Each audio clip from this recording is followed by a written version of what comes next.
Rent is on the rise in cities across the country, including Austin, Texas, where Shadow Lemaire lives. Over the course of the last 18 months, they have increased the rent by 40%. Cities like New York, Miami, and Newark are seeing more than a 30% hike in rents, forcing millions to consider relocating. That's a $600 increase a month. That's crazy. And looking ahead, rent rates are expected to increase another 10% this year, according to a recent report from the Federal Reserve Bank of New York. Over the last 7 years, the rent has generally increased about 6%, and we usually fight with them on a regular basis to get it lower than that, because when I was working, my annual increase wasn't even close to 6%. Shadow Lemaire used to work as an accountant.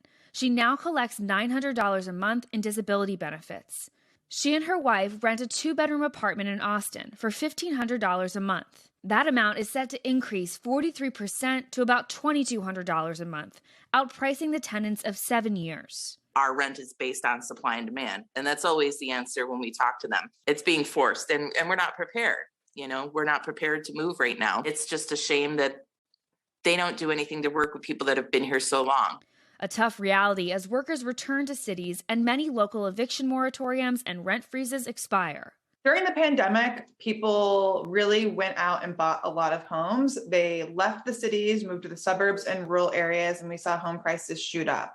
More recently, people have been returning to cities, so home prices are up pretty much across the board. Low mortgage rates contributed to that. And now with the return to cities and also the end of the eviction moratorium, there has been a lot of demand for rents. A high demand far outnumbering the supply of affordable homes.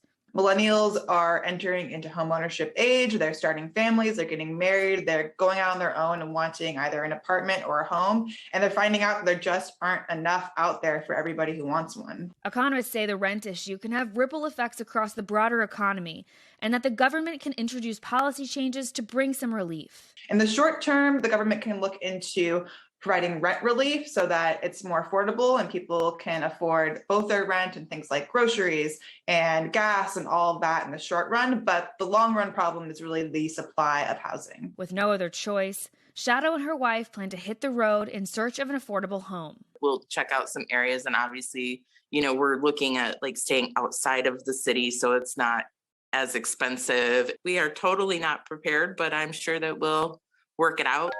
So I should note, a lot of these major cities did offer deals back in 2020 when a lot of people were leaving the cities and landlords were struggling to find renters, right? And this is an examination of the year-over-year increase. But an increase in rent broadly across the country is a huge issue right now. And part of that's because of the lack of new homes on the market and population growth. Take a look at this. The federal mortgage lender, Freddie Mac, found that the market only added 65,000 new homes back in 2020. And that compares to back in the late 70s, there were about 400,000 new homes built a year. And during that same time period, the population increased about 100 million people. And obviously, it's not one person living in every household, but you kind of get a picture and perspective of how different the market looks like than it did in the past. Gabe?